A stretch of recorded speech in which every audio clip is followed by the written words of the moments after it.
Une fois de plus, Donald Trump a défrayé la chronique, cette fois-ci en s'en prenant à l'Europe. Il a, dans un interview à un journal anglais et un journal allemand, attaqué l'OTAN, la déclarant l'organisation obsolète, attaqué l'Allemagne pour sa politique commerciale et s'est dit très satisfait du Brexit. Que des déclarations qui ne peuvent que choquer les dirigeants européens.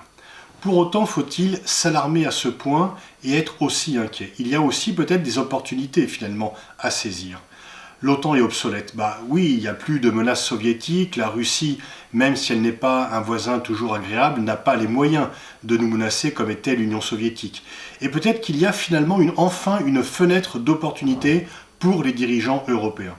Ces derniers se sont habitués à une dépendance à l'égard des États-Unis. Celle-ci était parfaitement compréhensible en 1945 parce que l'Europe n'avait tout simplement pas les moyens de se défendre contre les soviétiques puisque vainqueurs et vaincus étaient réunis dans la destruction.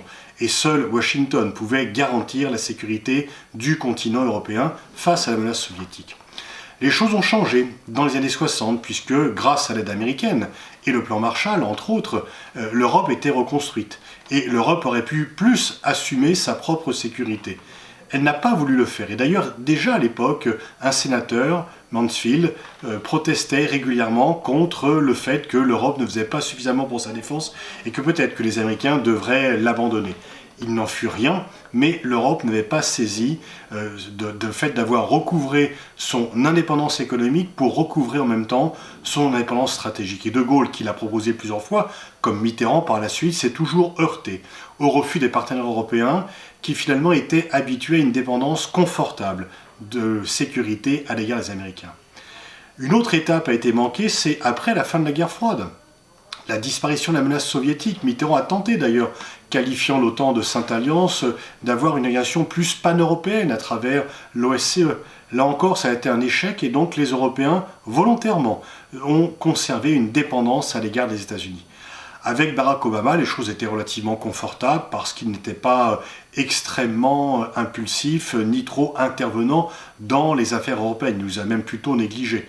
Et finalement, on est un peu comme des tanguis au niveau stratégique, on est habitué à une dépendance et on trouve que habiter chez ses parents américains en termes de sécurité reste toujours agréable.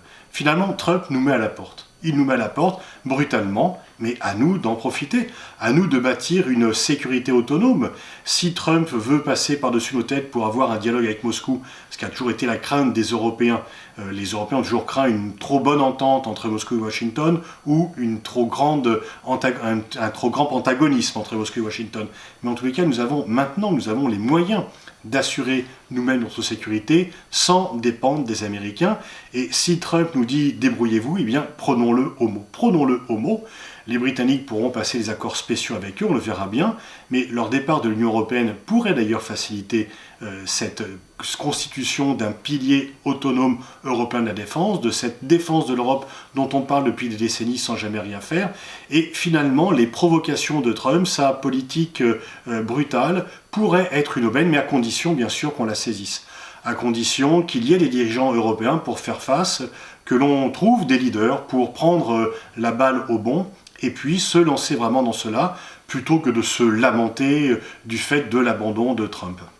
Finalement, ceux qui doivent être les plus déstabilisés, ce sont les néoconservateurs, les atlantistes, qui ne voient la lumière qu'à Washington, qui pensent que l'Europe est incapable d'être autonome et qui sont déstabilisés par ces déclarations de Trump.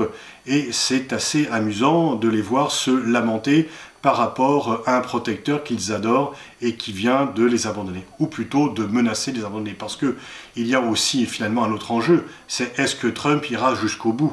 Est-ce que la machine de l'OTAN ne sera pas plus forte parce qu'elle est très puissante?